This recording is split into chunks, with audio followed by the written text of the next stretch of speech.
video, I want to show you how to build pop-up modal box in Angular, how to dynamically instantiate component, how to insert it into current view, and how to remove it afterwards. Without further, let's get into it right now.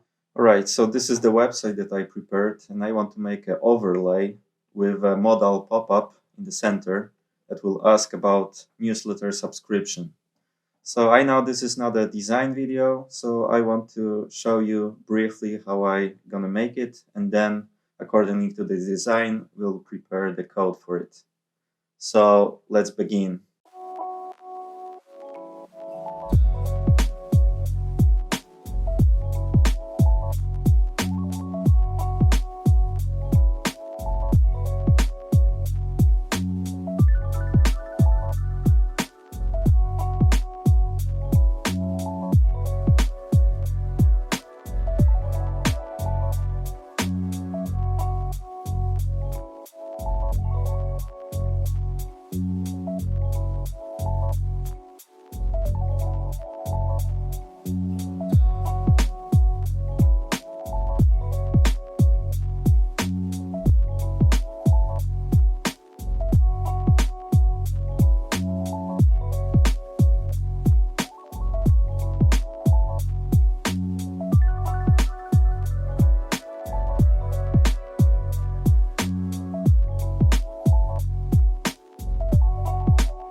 Alright, so this is basically it. That's our newsletter pop-up modal that we're gonna code in Angular. So it's very simple, very straightforward. You just enter your email and get notifications, or you just close it and basically that's it. So now let's hop into the code. Right, so this is our project, and I would like to create another component in our shared folder. So to do so, what I need to do is to open in terminal, and then I use command ng generate component newsletter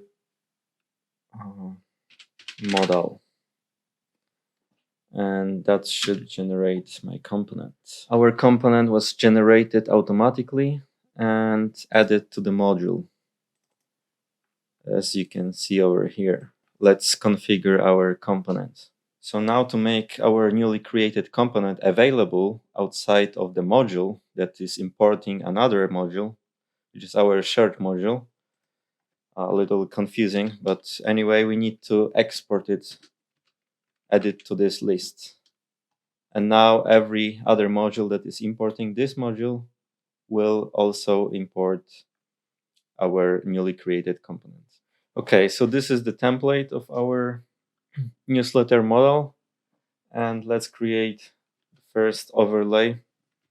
If you click dot and write newsletter modal and then click tab, then it will automatically create a div element for you. Right, so let me show you the basic structure of our HTML document. So let's begin with our main container, which is our overlay that will contain our modal inside and position it absolutely in the center.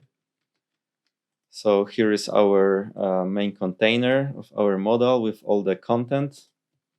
Another element is our close button. And here you can see is a BEM standard, which stands for block element. And there's no modifier here, but modifier could be like turning in red, for example. So anyway, instead of placing here or hard coding here some X letter, you can use this UTF standard, which is the hex symbol of X, basically. So anyway, here is another element, which will be our container of the text that will be placed on the left side or by the flex, basically. So here is our first header, second header, and the paragraph that contains the rest of the informations. Another element is our image of this nice 3D illustration. And here is something interesting, which is new Angular directive that will automatically lazy load your image on the page on demand. Another element is our input email with a placeholder email, basically. And the last two elements, first is my custom button component. It's to standardize components on my website. I will show you shortly. And the last is our reject button, basically, with a simple reject note. Right, so let's begin with our styling. So first, what we're gonna do is import our variables. If you are not familiar with Sass, then I recommend to watch any other tutorial. So in here, we'll use the Sass syntax. So this is to import all the variables, which are basically colors and fonts. So all those variables are located in, and here we just assigning to variables with different properties. As you can see, fonts and colors. So this is what we're importing here. And if we run our server right now, so as you expect, it's not even positioned absolutely. It's just inside somewhere, completely mess. So let's clean it up. And by the way, for testing purposes, I injected this component, place it in the up component, top component of our, even next to our routing, right? So let's begin with styling our component. So let's create our class for our model, which is this one element, contains all the basic contents, and here we have to position it relatively. Why? Because every other component that we want to position absolutely inside this model, it needs to be positioned absolutely relative to this model, not to any other parent element like this div overlay or body or any other parent component or element in the DOM, basically. So that's why we need to position it relatively. All right, another is our display flex. And we want to justify content center, which is to position horizontally in the center and align items to position vertically in the center. And we want to this model to have a width 100%. So we need to limit it to 440 pixels, basically. So I did some padding to have this nice space inside the component, our model. And because the default direction of our flex is row, so we need to column it, so have a nice align components inside.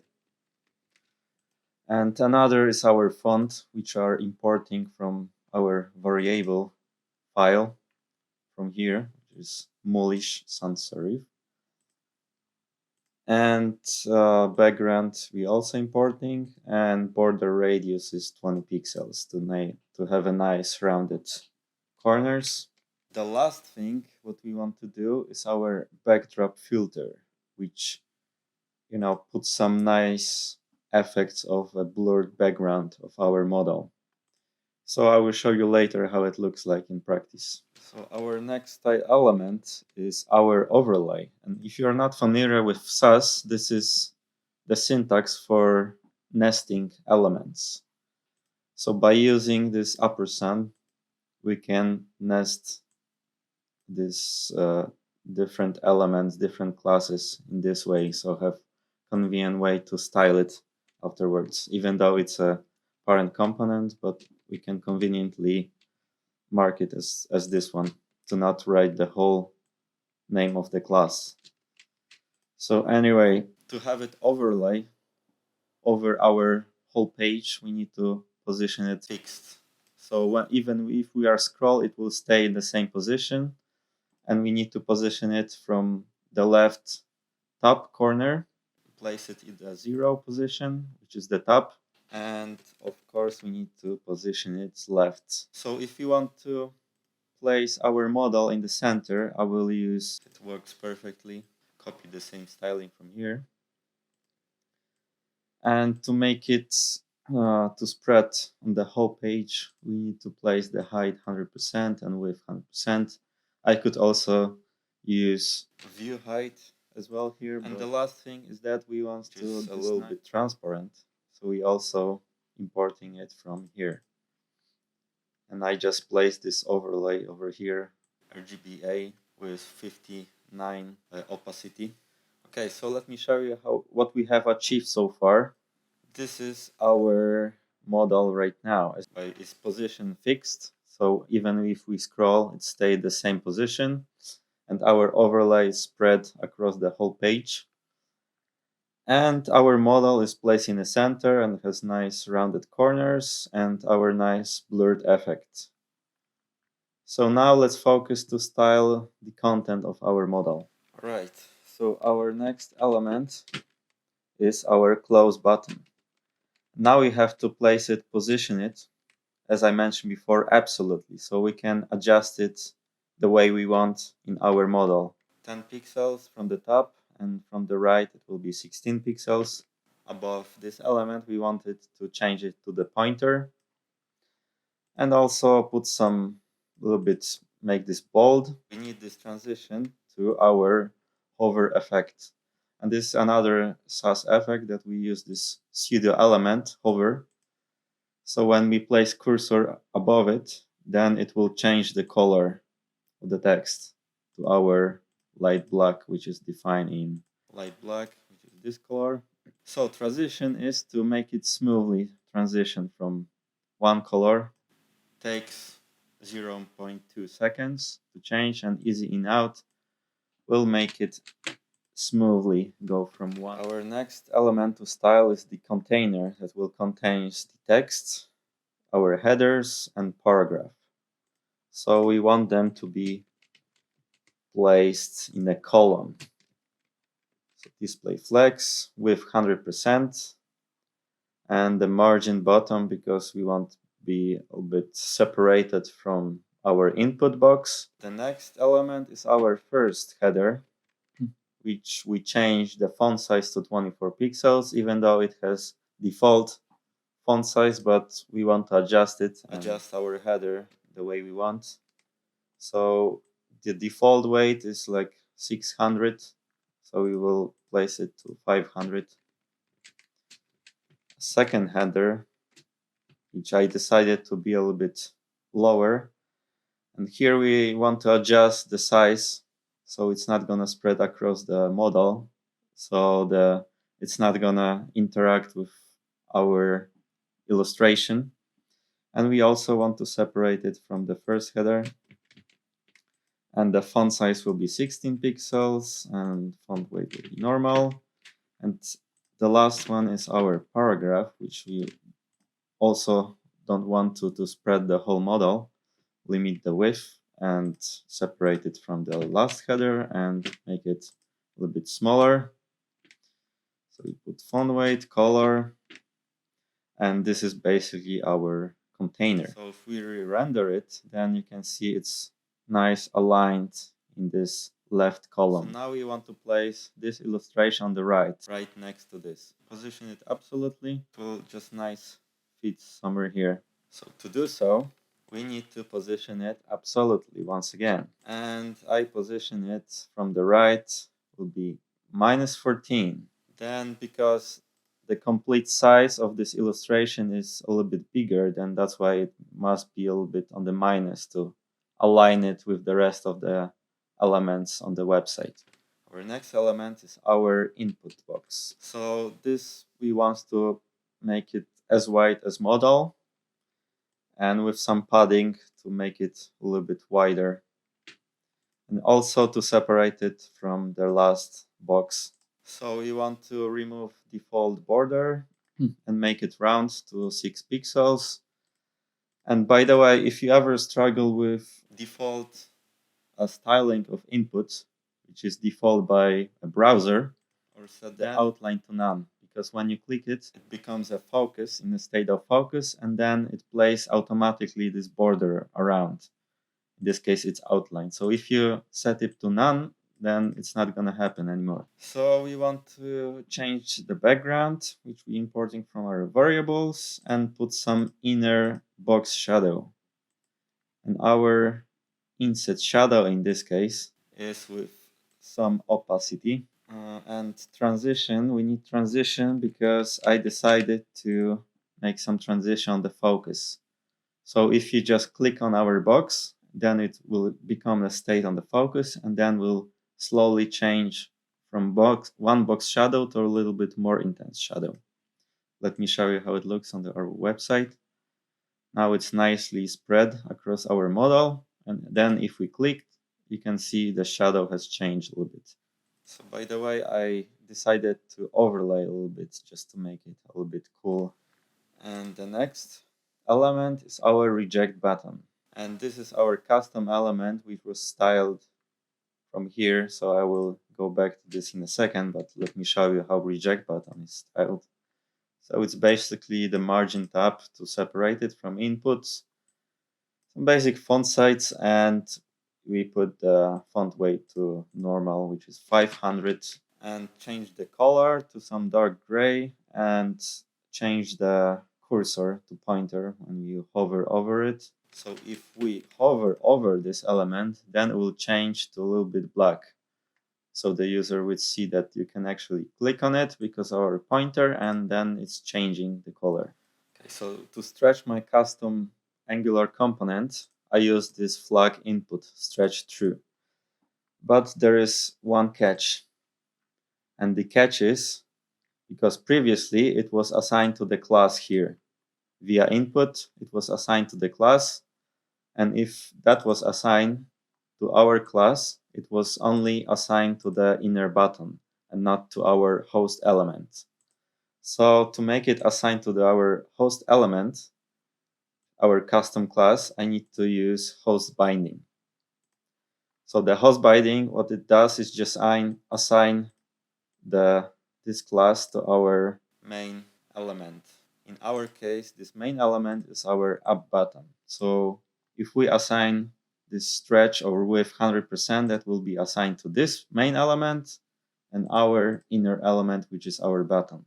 Let me show you once again. As you can see, it's stretched. The assign class here, as you can see, it's button stretched here. And it was necessary because if we remove it, you can see it's not stretched anymore. So this is our inner element, and if we remove it from the host element, you will see it's the same effect. And last thing to do to make it work properly, you need to declare the class of the inner element. In this case, is stretch here to our main button element. And also you need to declare another class, which is our host element class. Okay, next step, to load dynamically our newly created model, what we have to do is to open terminal in our service folder. Then it can be a git bash, for example, and then you have to type ng generate service, and let's call it dynamic component. This command should automatically generate you not only the service, but also a unit test file. So now let's hop into our newly created service. So because our service is provided in a root, it means it's available to inject everywhere as we want. All right, so let's begin with creating our array of components reference. So we will store it, and then we will clean it up if it will be necessary. So another component and another method will be to create components. So basically we get as a parameter container reference to view container in a HTML template. Next, our component. It can be any type of the component. Return our component reference so we can use it and make use of it in our components. So anyway, let's make a variable. To this variable, we will assign container create component. So we take our view container reference and we make use of internal method to create component, and we pass any component we want. And another thing what we have to do is to insert our host view from our component reference. So by using our host view, then we insert it into our HTML tag on our page. So another one we push to our array so we can store our reference, and we return our reference to the place where we invoked our function. All right, so another method, it's a public method, and we'll basically just clean up the whole reference. So we'll just loop through our array and invoke destroy method on every reference from our component to clean it up. Okay, let's get back to our newsletter model for a second. And here we create the output decorator to the closed, which is event emitter. And we assign the new event emitter, which returns basically nothing, which is void. The field in our component, we can make use of it and listen to the changes on the close event. So anyway, let's use it and let's assign it to our events listeners in our template. So here we can listen to our click event on our button, which will emit this close event emitter. We invoke the method, and there's another one on our reject button, and here is on our close button. So for now, we're just gonna close it and not gonna make any API requests. That will be in some future video about APIs. So by having this, then we can listen to the changes by subscribing to it. Let's go to our main app HTML template. As you can see here, 3 elements. Render dynamically our component. We have to create a template or a container where we can make a reference to and where we can create and host our newly created dynamic model. So to do so, we can make use of a template tag and put some hashtag reference and call it as a model container. So we can make a reference to it in our component TypeScript code. And another advantage of using template tag is that it's not dynamically rendered in HTML. So it's not like a div or any other. It will only render when we on demand.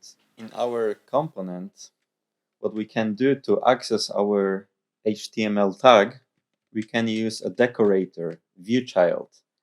And here we pass the template reference, and here are metadata. And we prescribed or assigned the type of the view container reference. So we'll obtain the container, and this is the type that we'll obtain from our viewChild. We will get the access to it, then we can make use of it in our constructor. So in our constructor, okay, let's first inject our newly created service, place it as a parameter into our constructor. So now while it's injected into our constructor, let's make use of it. And first, let's try to get the item from our local storage. So this is the key we'll assign to check if user already have seen our newsletter model. If not, then we can check it and render our newsletter for user. So here we check if it's null or nothing, then for sure user hasn't seen it yet. And if it's not true value, then it means also we're supposed to render it for him. So to render it, we want to wait like 2 seconds until we show up. So we can make use of set timeout built into JavaScript, and we place 2000, which is in milliseconds time, and here is our callback. In our callback, we will make use of our service, and here we will invoke our methods of creating component.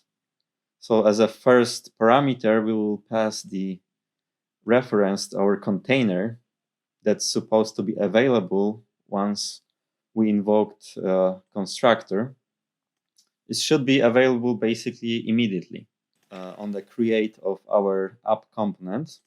And another one is the reference to our class newsletter model component that we are importing from here.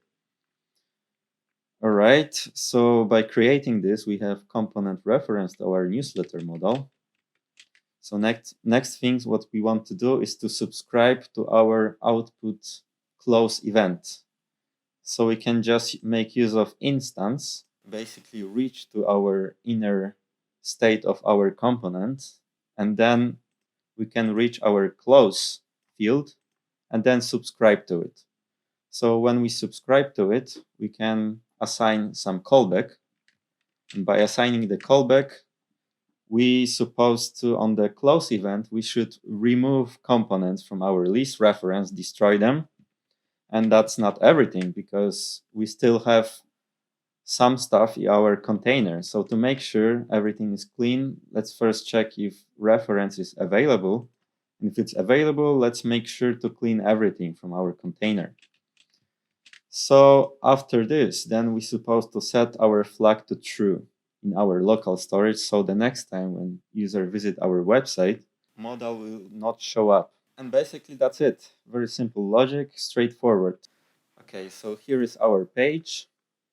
And as you can see, after 2 seconds, our model show up. So it works as desired. And let's check if clearing and destroying the component is working. Click on our close button or get notification or our no thank you button. So let's try our close button. And as you can see, it was successfully closed and removed.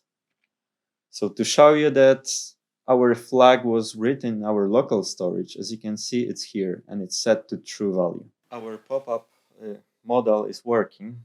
As you could see it pop up immediately. To fix it, we can make it smoothly by animating it. And to make it animate, we can assign here animations. But first, to get access to animation library, we have to import it. As you could see here, browser animation module. So by importing then we can access it. So let's get back to our model. So here to our component we say we can assign some animations. So let's call our animation and trigger of the animation, let's call fading out. Trigger on the enter of animation. So this is the transition from the enter when the component is created. So let's first put the style of opacity 0, which is invisible.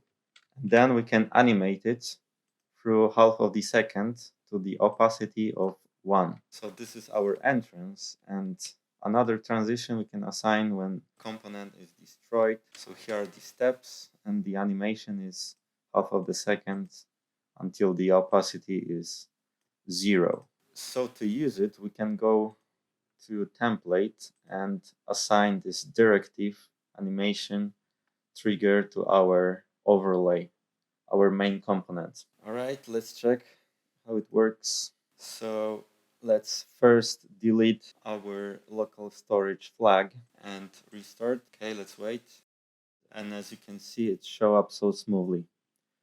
But unfortunately on the delete, it's deleting immediately and you can see any animation. Last thing to do in this tutorial that I want to show you is to create validation for our input email field. So let's create first field, will be called email input, and to assign it we need to create new form control that is coming from forms library from Angular. So our default value will be nothing basically, and here we prescribe two validators. First is required, which means this form input it's not going to be valid until, and another one is the validator that was checking if it's basically email. All right, so another thing what we have to do is to make use of this field in our template. So to assign it to our input, we have to use our form control and assign it. So now our input is reactive, and as well we have to block our